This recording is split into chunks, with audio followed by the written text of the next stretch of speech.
가정에서 예배 드리시는 분들, 또 함께 예배하는 우리 모든 믿음의 가족들, 주의 이름으로 사랑하고 축복합니다. 여러분들 안에 성령의 충만함으로 승리하는, 그리고 여러분들의 삶이 회복되는 귀한 주일을 예배될 수 있기를 축복합니다. 여러분, 오늘은 교회력으로 성령 강림절, 성령 강림 주일입니다. 교회력이 뭔가 처음 들어보신 분들도 있을 텐데요. 교회력이란 교회의 힘, 교회의 능력, 그런 게 아니고요, 교회의 달력이라는 뜻입니다. 그래서 교회력은요, 예수님의 탄생부터 예수님의 재림까지를 1년으로 축약을 합니다. 그래서 예수님의 구원의 역사를 1년 안에다가 다 담아 놓는 거예요. 달력 안에다가. 그것을 교회력이라고 합니다. 자, 교회력의 시작은 언제부터 시작되냐면 예수님을 기다리는 절기 대림절, 대강절로부터 시작됩니다. 그래서 교회의 인력의 농사의 시작은 사실은 11월부터 시작되는 것입니다.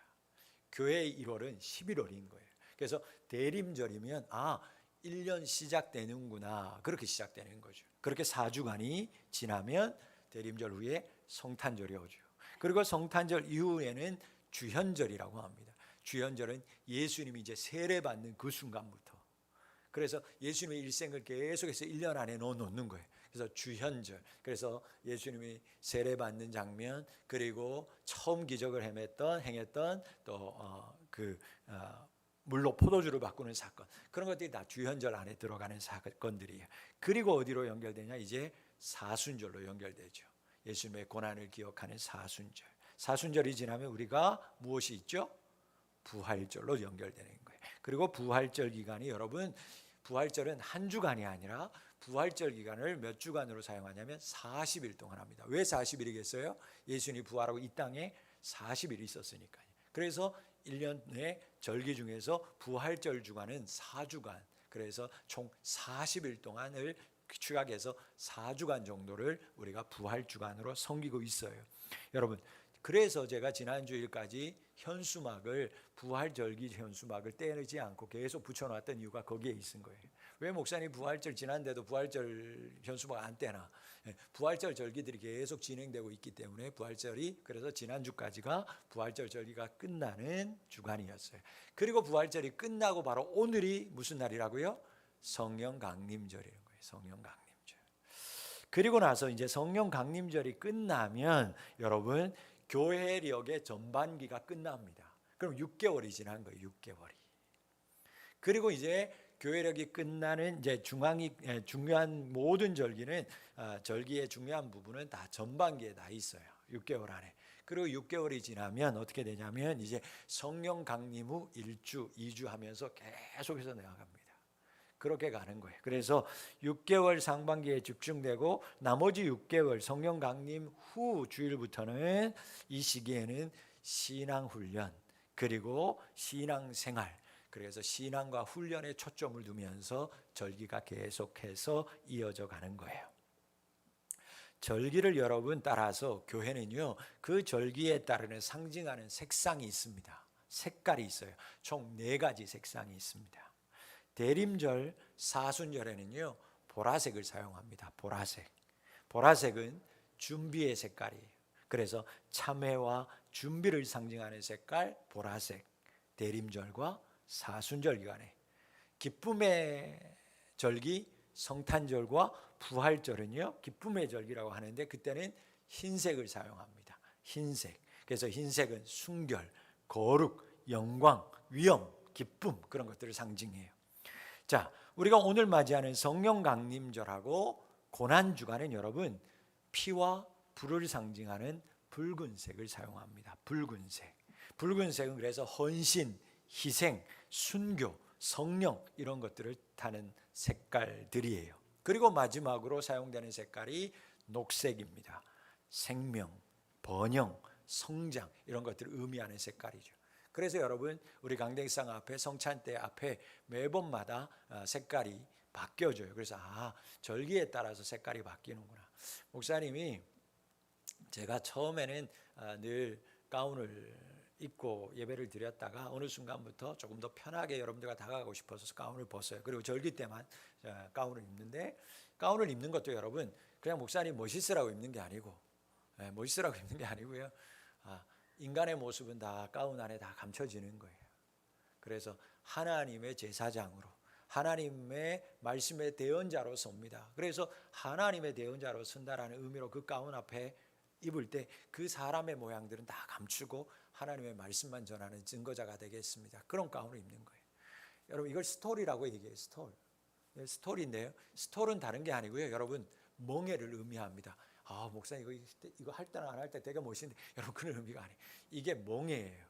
여러분, 소 달구지 다 할 때 멍에 지우잖아요. 그래서 하나님 강대상에 쓸 때마다 내가 사람 말하지 않겠습니다. 오직 하나님이 이끄시는 대로만 인도합니다. 오직 하나님 말씀만 전하겠습니다.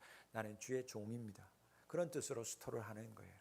그리고 여러분, 스토리에도요, 스토리 아니라 성의에도 보면 하나, 둘, 셋 다 성부, 성자, 성령 의미가 다 새겨져 있는 거예요.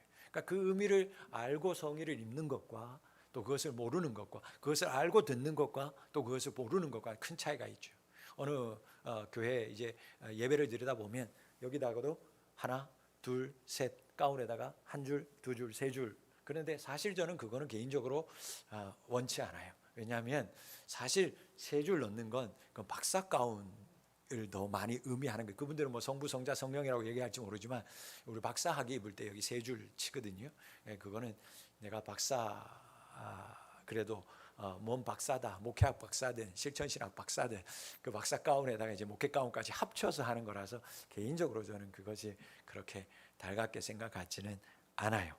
여러분, 어떻게 됐든지 모든 절기마다 뜻이 있고 또 모든 절기마다 색깔이 있고 그 의미들이 있다, 그런 것을 생각하고, 그리고 오늘이 성령 강림절이다라는 것들을 기억해 두시면 되겠습니다. 지금까지 알아두면 쓸데있는 교회 상식 시간이었습니다. 자, 이제 본격적으로 본문으로 들어갑니다. 저는 오늘 성령 강림절의 시간과 장소가 주는 의미를 나누면서 함께 하나님의 은혜를 나누고자 합니다. 여러분, 먼저 성령 강림절이 주는 시간의 의미를 살펴보려고 해요.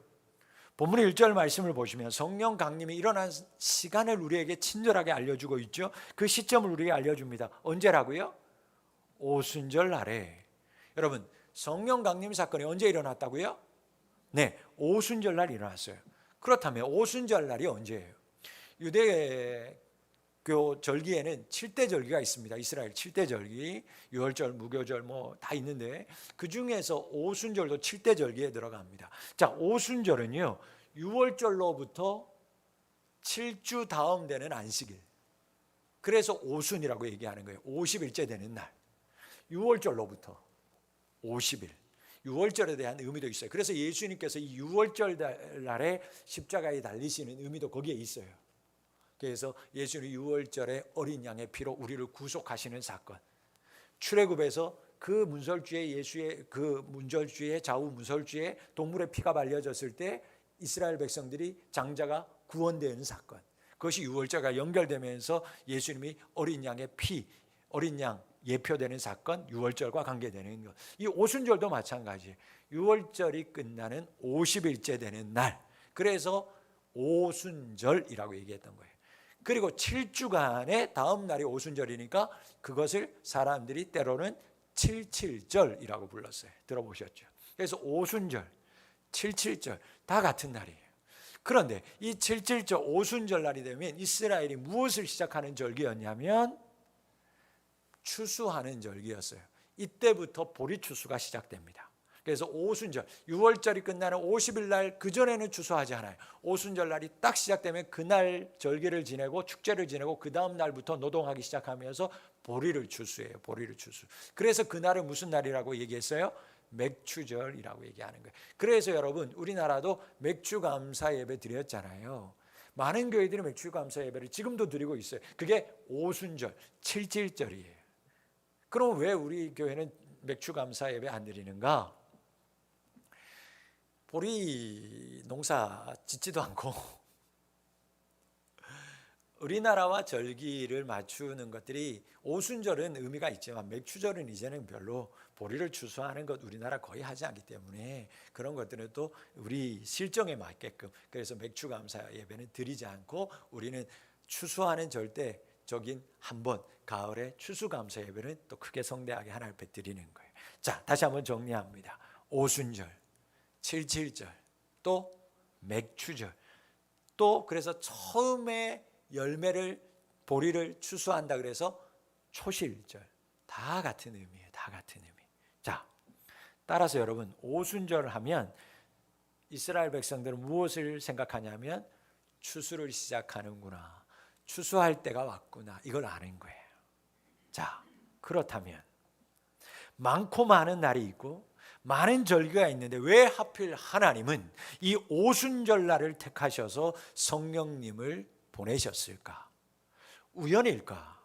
그리고 그 성령님의 놀라운 임재로 도대체 무슨 사건이 일어났을까? 그리고 거기에는 무슨 관계가 있을까? 여러분, 교회는 모든 주일이 다 중요하지만 오늘 성령 강림절은 여러분 그 어느 주일보다도 귀하고 소중한 주일이 되는 거예요. 왜냐하면 부활절이 기독교의 시작이었다면, 출발이었다면 교회의 시작은 오순절 성령 강림 사건으로부터 시작되었기 때문입니다. 여러분 꼭 기억해 두세요. 오늘 오순절이 왜 중요하냐? 성령 강림절을 우리가 왜 절기로 지키느냐? 성령 강림 사건으로 이 세상 가운데 교회가 시작되었기 때문입니다.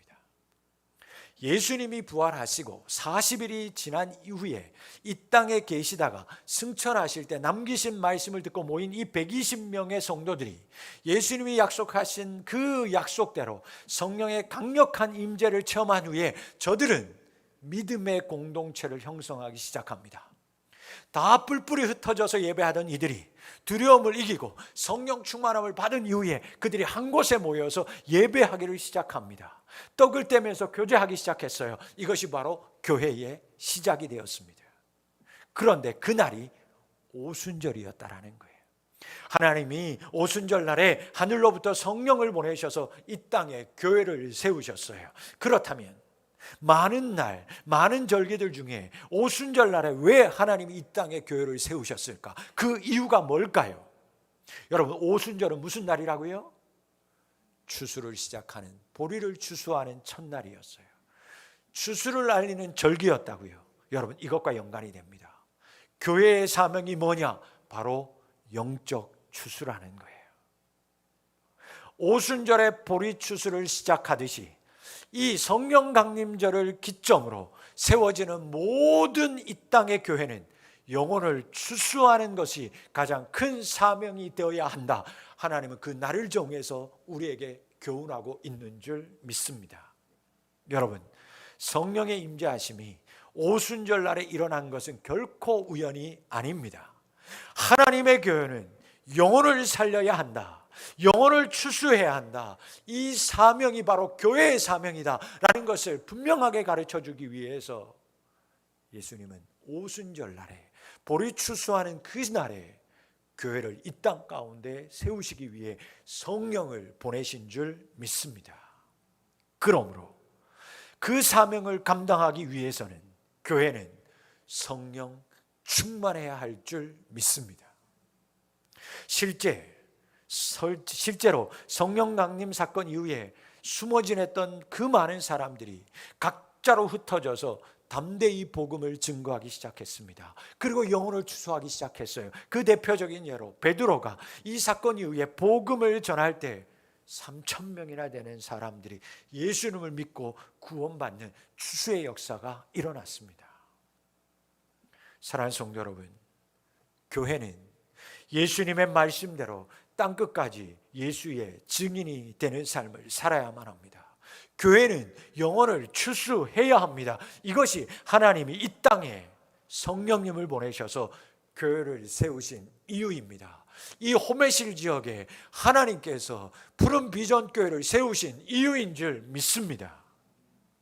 그러나 성령의 충만함이 없이는 절대 감당할 수 없는 것이 또한 영혼 추수라는 것을 기억하셔서 날마다 성령 충만하기 위하여 주님만을 바라보는 우리 믿음의 성도님들, 푸른 비전교회 될 수 있기를 주의 이름으로 축원합니다. 여러분, 다음으로 성령 강림절이 주는 장소의 의미를 살펴보려고 합니다. 성령의 강림이 일어난 장소 여러분 어디였습니까? 우리 집이 아닌데요. 그러지 말고요. 여러분 성령 강림이 일어난 장소가 어디였어요? 네, 마가의 다락방입니다. 근데 여러분 실제적으로 마가의 다락방이라고 주장하는 것들을 우리가 부정하는 게 아니고 마가의 다락방을 인정하는 거예요. 그렇게 여겨도 돼요. 근데 성경을 자세히 보면 마가의 다락방이 아닐 수도 있겠구나라는 생각이 들어요. 그래서 많은 성경학자들은 어떻게 마가의 다락방이라고 하는 곳에 120명이나 모일 수 있냐. 그래서 많은 학자들은 마가의 다락방이 아니라 한 성전이었을 것이다 라고 이야기하는 사람들도 있어요. 그 원어를 봐도 또 요세푸스 어떤 그 시대의 역사학자의 어떤 여러 가지 어떤 학문들을 파헤쳐 봐도 성전이었을 확률이 더 많다, 그렇게 보는 학자들도 있어요. 아무튼 여러분 그것이 마가의 다락방이어도 상관없고 어느 성전이어도 상관없어요. 정확히 어디인지는 몰라도 분명한 것 한 가지는 어디냐면 예루살렘의 한 곳은 분명하다라는 거예요. 자, 여러분 예수님이 부활하신 후에 40일 이 땅에 계셨어요. 제자들과 무리들에게 승천하시면서 이런 말을 남기셨습니다. 사도행전 1장 4절로 5절 말씀을 봅니다. 사도행전 1장 4절 5절입니다. 사도와 함께 모이사 그들에게 분부하여 이르시되 예루살렘을 떠나지 말고 내게서 들은 바 아버지께서 약속하신 것 뭐예요? 성령을 기다리라. 요한은 물로 세례를 베풀었으나 너희는 몇 날이 못되어 성령으로 세례를 받으리라 하셨느니라. 자, 성령을 내가 보내줄게. 그런데 어디에 떠나지 말라고? 예루살렘을 떠나지 말고 아버지께서 약속하신 것, 그것이 곧 성령이 되는 거죠. 기다리라는 거예요. 기다리라. 여러분 사도행전을 누가 썼어요? 오늘 목사님이 왜 이렇게 질문을 많이 하나 그냥 저희 듣게만 할 텐데 사도행전 누가가 썼어요. 그래서 누가복음에도 동일하게 누가복음 24장 49절 말씀 보겠습니다. 예수님이 승천하시면 이렇게 남겼어요. 볼지어다 내가 내 아버지께서 약속하신 것 성령이죠. 너희에게 보내리니 너희는 위로부터 능력으로 입혀질 때까지 어디에 머물러라? 이 성이 어디예요? 그렇죠. 예루살렘 성. 아유, 얼마나 똑똑한지 몰라요. 그래서 이 성에 예루살렘 성에 머물러 있어라 약속 말씀하셨어요. 여러분 이 말씀을 의지해서 제자들과 무리들이 예수님이 약속하신 한 성, 곧 예수님이 지정하신 예루살렘 성에 모이기를 시작합니다. 그리고 그것을 떠나지 않았어요. 그리고 전심으로 기도하는데 힘을 쏟았어요. 온 마음을 다했어요. 그런데 생각해 볼까요? 여러분 성령을 약속한 이 예루살렘이 제자들에게는 어떠한 곳이었을까요? 여러분 제자들에게 예루살렘은요 위험한 곳이었어요. 부끄러운 곳이었어요. 지금 그들은 예수님이 죽고 나서 그리고 부활했음에도 불구하고 다 흩어져 있었어요. 두려워서 다 떠나 있었어요. 이 말을 듣고 예루살렘으로 오긴 와야 되겠는데 이 오겠다라고 하는 결단이 결코 쉬운 결단이 아니었어요. 하지만 주님의 약속의 말씀을 믿고 부활하신 예수님을 보았기에 만졌기에 모여들기 시작했어요. 그런데 예루살렘에 들어와서 그 지나가는 길, 건물들 너무너무 익숙했지만 그 길을 지날 때마다 건물들을 마주칠 때마다 자신들이 얼마 전 예수님을 배신한 기억이 너무 생생하게 다시 떠오르는 거예요. 게다가 아직도 이곳 예루살렘은 제자들을 반기고 환영하는 곳이 아니었습니다. 이곳에서 이들은 발각되면 끝장이었어요. 그래서 다 예루살렘에 도망쳤던 거였어요. 숨었던 거였어요. 그런데 지금 이들이 다시 호랑이 굴로 제 발로 예루살렘으로 모여들고 있는 거예요. 왜? 약속의 말씀을 믿고 예수님의 말씀을 믿고 약속하신 것을 받기 위해서 호랑이 굴로 그 피하고 싶은 장소, 두려움의 장소, 창피한 장소, 부끄러움의 장소, 아픔의 장소, 그 장소로 지금 걸어 들어오고 있습니다. 제자들은 예루살렘에서만큼은 위장을 하고 숨어 지내야 했어요. 지금 예루살렘은 곳곳에서 오순절로 인해서 축제를 지내고 있었습니다. 절기를 맞아서 흩어져 있던 모든 유대인들 디아스포라가 다 노동을 금하고 성회로 모이는 날이었어요. 그래서 소를 잡았습니다. 떡을 만들었어요. 하나님 앞에 올려드리면서 축제를 지내고 있는 기간이었습니다. 그렇게 떠들썩하게 흥이 나 있는 예루살렘이었지만 제자들에게만큼은 예루살렘은 고개를 들 수 없는 흥이 나지 않는 장소였어요. 부끄러움의 장소였어요. 그런 곳으로 지금 제자들이, 무리들이 하나 둘 모여들고 있습니다. 그렇게 복잡한 심정으로 모인 그들이 처음 자리 잡은 곳이 바로 마가의 다락방이었습니다. 그들은 그곳에서 예수님이 승천하신 약속하신 말씀을 기억하면서 마음을 같이하기 시작했습니다. 오로지 기도하기에 힘쓰고 있었습니다. 그리고 그곳에서 유다를 대신해서 마띠아를 세웁니다. 그러던 중에 그곳에 성령님께서 임재하셨습니다. 그들이 모여있던 한 곳, 예루살렘 한 곳에, 어느 한 곳에 성령님께서 불같이 바람같이 한 사람 한 사람 머리마다 임하여 주셨습니다.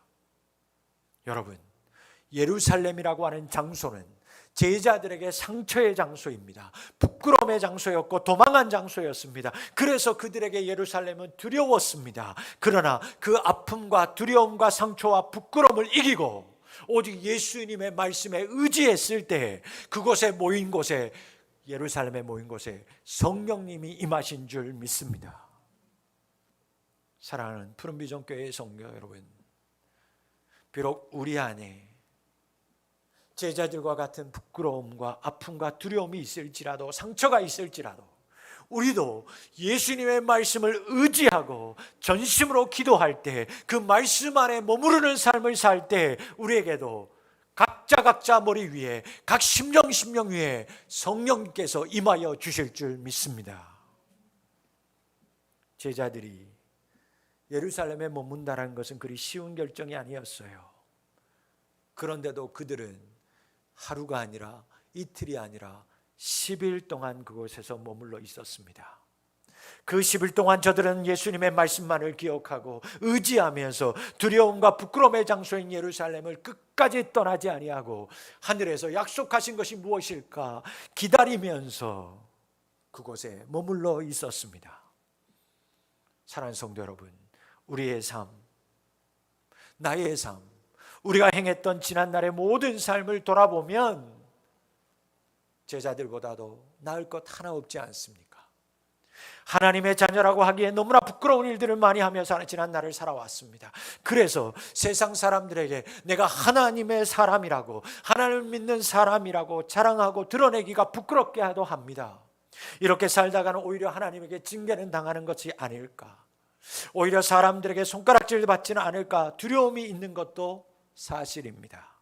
그러나 성도 여러분, 그러할수록 주님의 말씀을 더욱 의지하는 우리 가족들이 될 수 있기를 축복합니다. 나를 사랑하시고 나를 떠나지 아니하신다고 말씀하시는 주님의 말씀만을 의지하고 주님 앞에 온전히 나아가는 믿음의 성도들이 되실 수 있기를 축복합니다.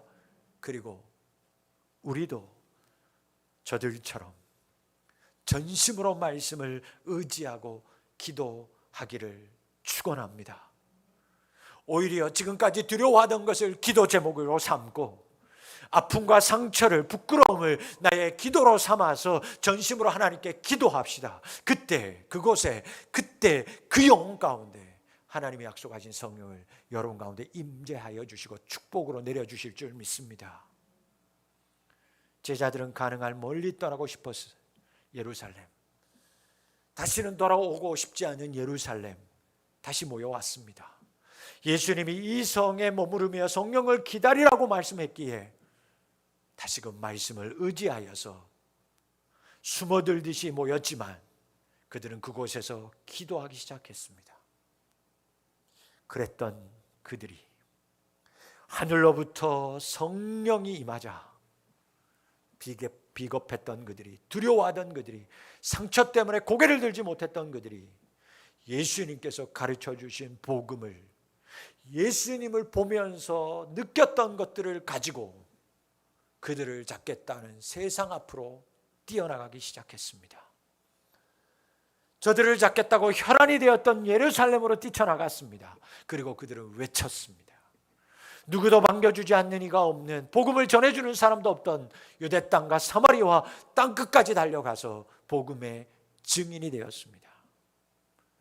사랑하는 우리 성도 여러분, 여러분의 예루살렘은 어디입니까? 여러분을 도대체 두렵게 하는 것은 무엇입니까? 여러분을 근심하게 만들고 걱정하게 만들고 여러분을 부끄럽게 만드는 것이 무엇입니까? 여러분들을 아픔으로 여러분들을 인도했던 것이 과연 무엇입니까? 여러분, 그것들을 이제 외면하지 않기를 바랍니다. 그것들에게서 도망가지 않는 성도들이 될 수 있기를 바랍니다. 그것들을 오히려 끌어안고 이제 하나님 앞에 기도하는 믿음의 성도들이 될 수 있기를 바랍니다. 두려워하지 말라, 놀라지 말라, 내가 너희와 함께 한다라는 말씀을 의지하고 이제는 그 부끄러움과 아픔과 상처와 모든 것을, 연약한 것을 끌어안고 예수님의 말씀을 붙들고 기도하는 우리 성도님들이 되실 수 있기를 바랍니다. 하나님께서 그 영혼 가운데 성령님을 보내셔서 새 일을 행하실 줄 믿습니다. 그 아픔과 두려움과 상처 있는 곳에 하나님께서 교회를 세워 주실 줄 믿습니다. 여러분들 그 약하고 두려운 심령 위에 예수님의 교회가 세워지게 될 줄 믿습니다. 장소적인 측면에서 또 하나 살펴볼 말씀은 한 곳이라는 말씀입니다. 여러분, 성경 말씀을 잘 살펴보고 읽어보시면 은혜가 임하는 한 곳이 있습니다. 은혜가 집중되는 한 곳이 있습니다. 여러분, 분명 하나님의 은혜는 온 세상 가운데 편만하게 임합니다. 어느 시대와 장소를 불문하고 하나님의 은혜, 하나님의 성령을 임재합니다. 그러나 그 가운데서도 성령이 집중되는 한 곳이 있습니다. 은혜가 집중되는 한 곳이 있어요. 여러분, 예루살렘 성 모든 곳에 성령의 임재가 임하였던 것은 아니었습니다. 전심으로 모여서 기도하던 한 곳에 성령이 불같이 바람같이 하늘에서 임하였습니다. 한국의 오순절 사건이라고 불리는 평양의 대부흥운동 1907년 평양 장대현 교회에서 시작되었습니다. 그 장대현 교회에 성령의 임재가 임하자 성령의 불은 평양 전 지역으로 퍼져나가기 시작했고 한국 땅을 뒤덮기 시작했습니다. 그 후 평양은 동양의 예루살렘이라고 불려졌습니다. 사랑하는 성도 여러분, 하나님은 한 곳을 택하십니다. 그 한 곳에 성령님을 부어주십니다. 그 한 곳에 은혜를 집중시키십니다. 우리 푸른비전 교회가 하나님이 택하시는 한 곳 될 수 있기를 기도합니다. 우리 푸른비전 교회가 마가의 다락방이 될 수 있기를 간절히 기도합니다. 그렇듯이 여러분, 하나님은 한 사람을 집중합니다. 성령 충만한 한 사람, 은혜를 집중시킬 만한 한 사람을 하나님께서 바라보시고 찾고 있다는 사실을 기억하실 수 있기를 바랍니다.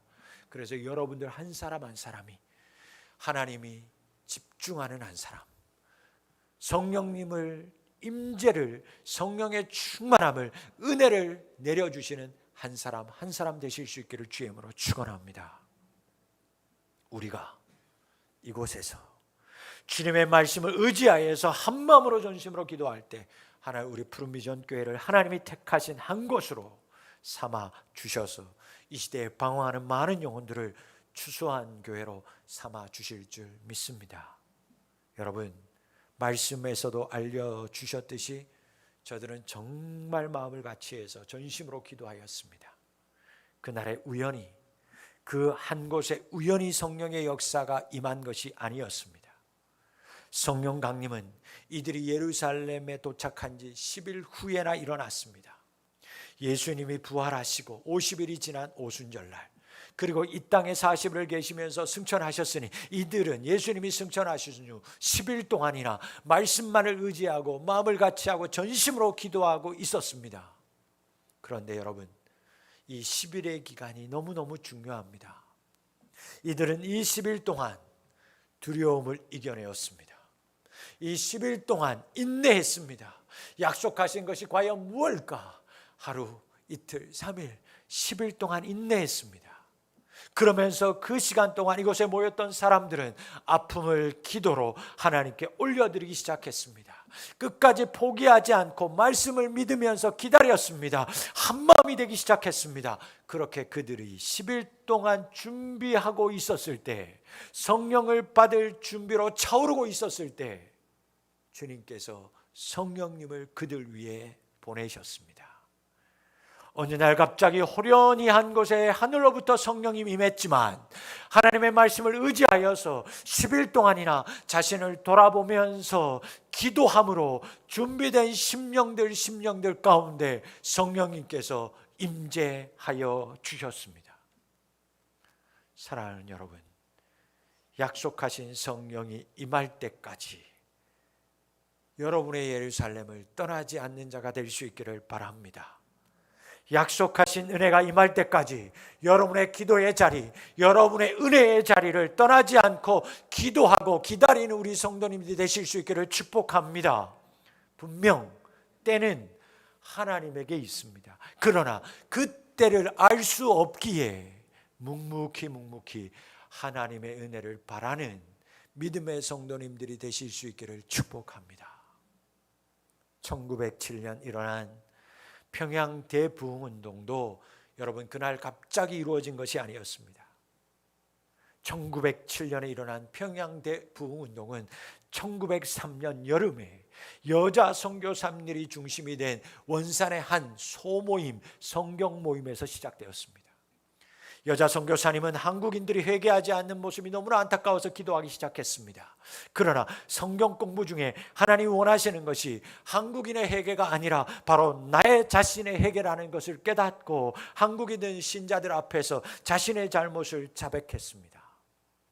이것이 계기가 되어서 계속 흘러가서 1907년 평양에서 폭발하기 시작한 것이었습니다. 여러분, 10일의 시간, 그 10일의 시간이 우리에게도 필요합니다. 어둠을 이겨내는 시간, 응답이 없어도 묵묵히 인내하는 시간, 그 시간이 우리에게 필요합니다.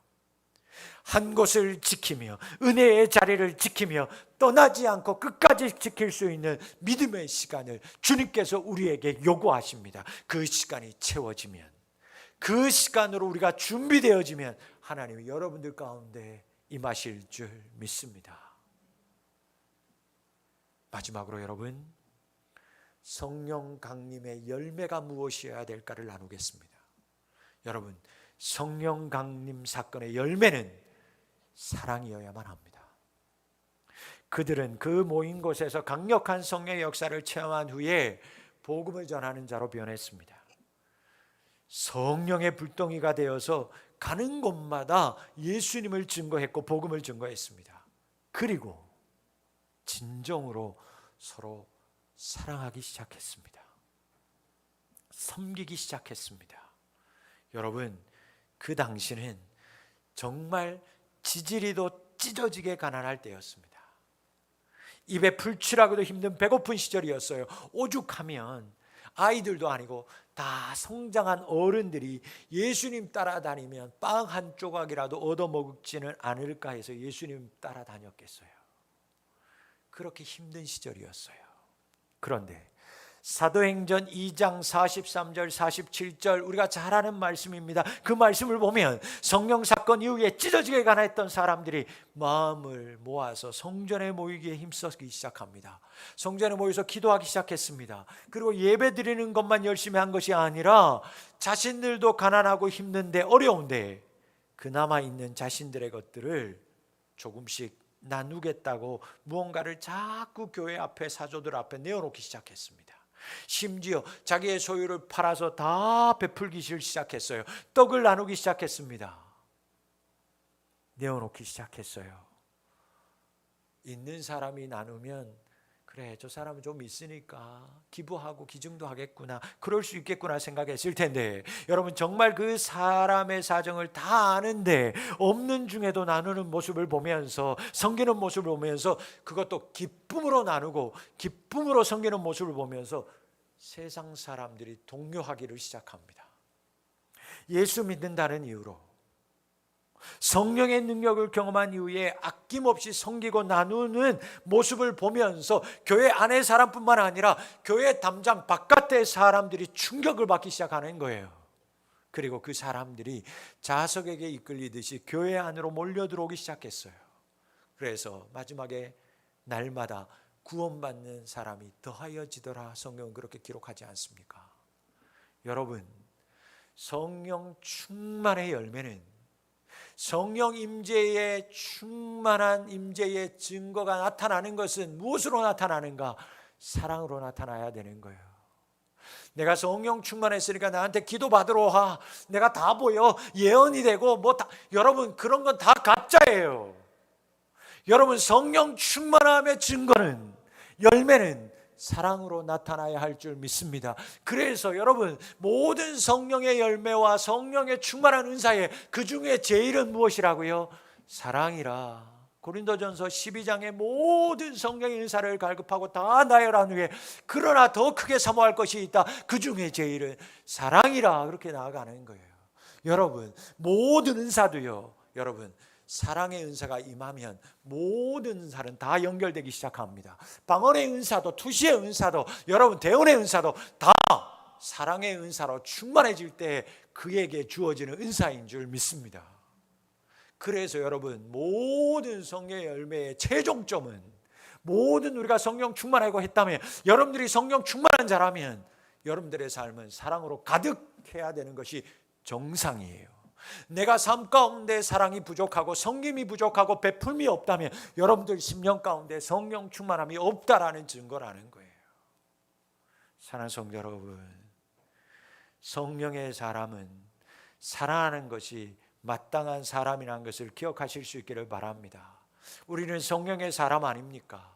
하나님은 사랑이시라고 말씀하셨습니다. 우리가 사랑할 때, 사랑으로 섬기고 베푸는 것을 볼 때 우리가 하나님의 자녀라는 것을 세상 사람들도 아는 거예요. 세상과 우리가 다른 게 뭘까요? 성경책 치고 교회에 오는 것, 이거 다른 거 아닙니다. 우리가 방언하고 기뻐 뛰며 찬송하는 게 세상 사람들과 다른 걸까요? 그게 다른 게 아니에요. 교회 문을 열고 정말 우리가 정말 거룩하게 사는 게, 그게 정말 사람들이 봤을 때 와, 저 사람들 우리와 다르다고 하는 걸까요? 아니요.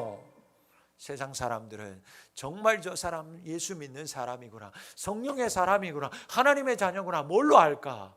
우리가 사랑하는 것을 볼 때 아는 줄 믿습니다. 요한일서 4장 11절 같이 한번 합독할까요? 요한일서 4장 11절 말씀 같이 읽겠습니다. 시작. 사랑하는 자들아, 하나님이 이같이 우리를 사랑하셨은즉 우리도 서로. 사랑하는 것이 어떠하다고요? 싸우는 게 마땅할까요? 아니요. 비난하는 게 마땅할까요? 아니요. 뭐가 마땅하다고요? 근데 왜 사랑 안 할까요?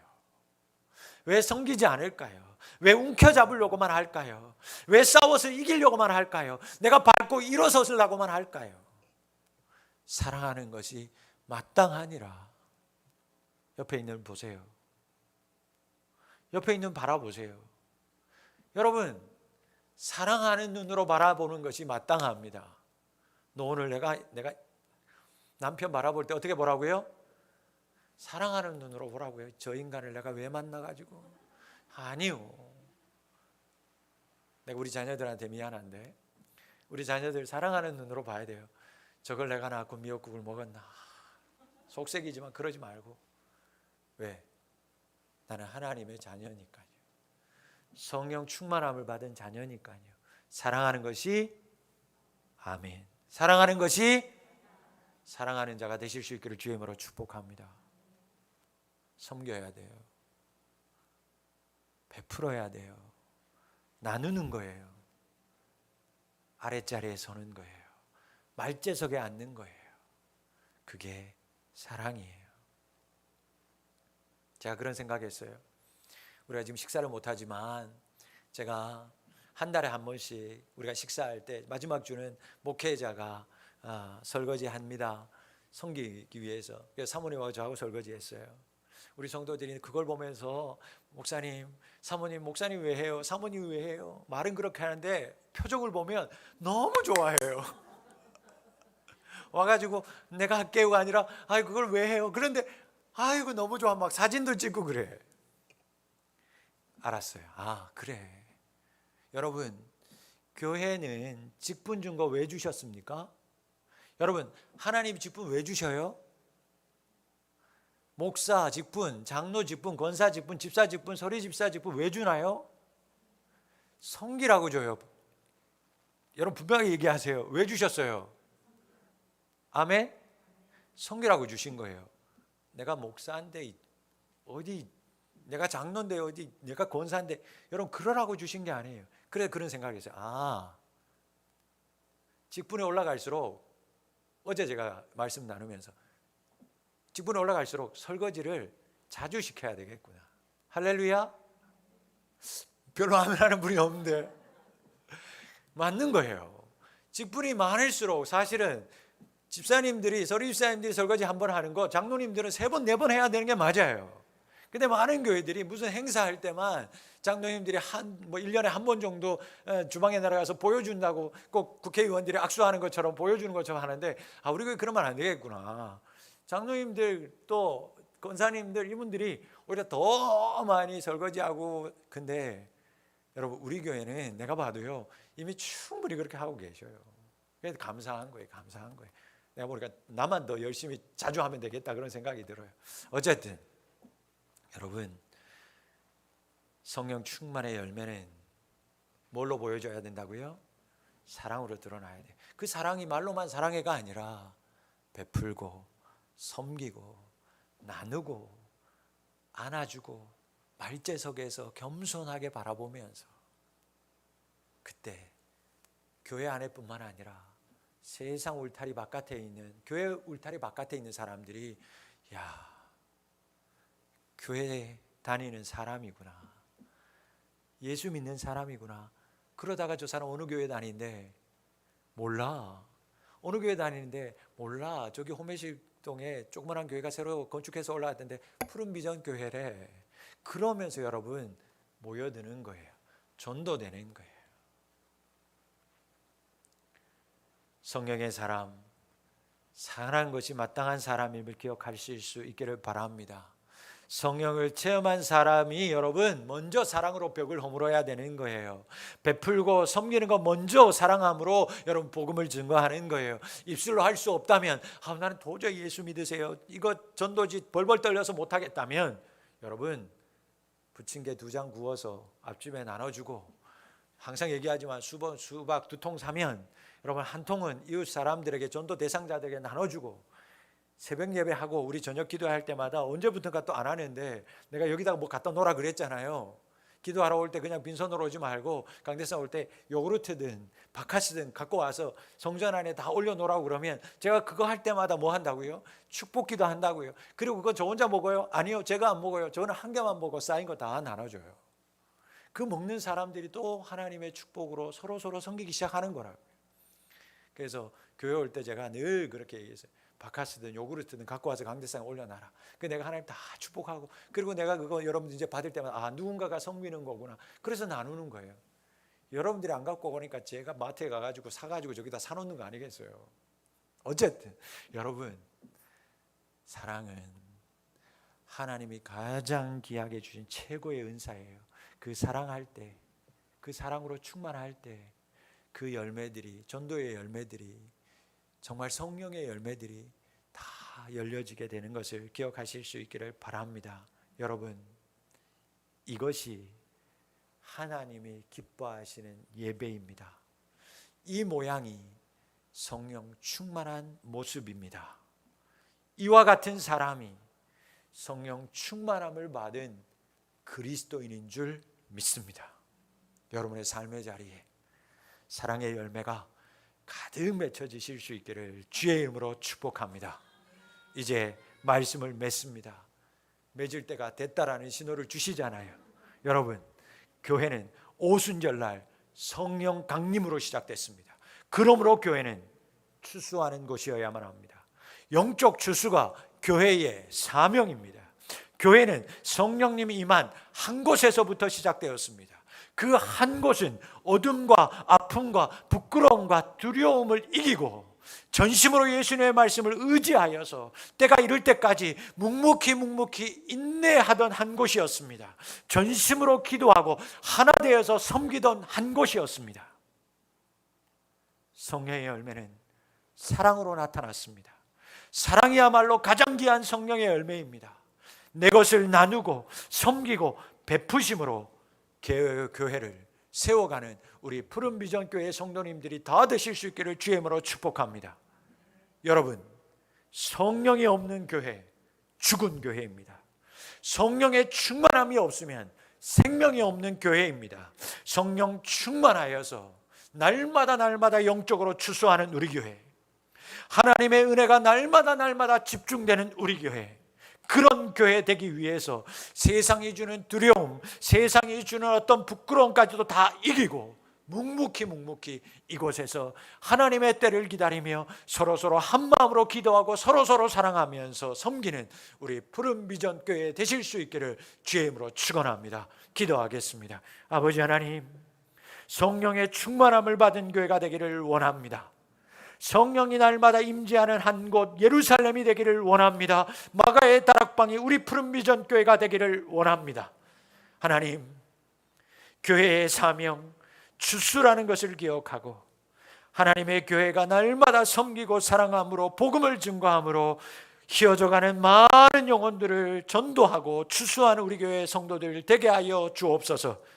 두려움이 있습니다. 부끄러움이 있습니다. 아픔이 있습니다. 그러나 그것을 묵묵히 이기고 하나님의 때를 기다리면서 기도하고 사랑하고 섬김으로 성령의 충만함을 받아 하나님의 뜻을 이루는 믿음의 삶을 살아가는 우리 성도들 되게 하여 주시고 우리 푸른 비전 교회가 되게 하여 주시옵소서. 예수님의 이름으로 기도하옵나이다.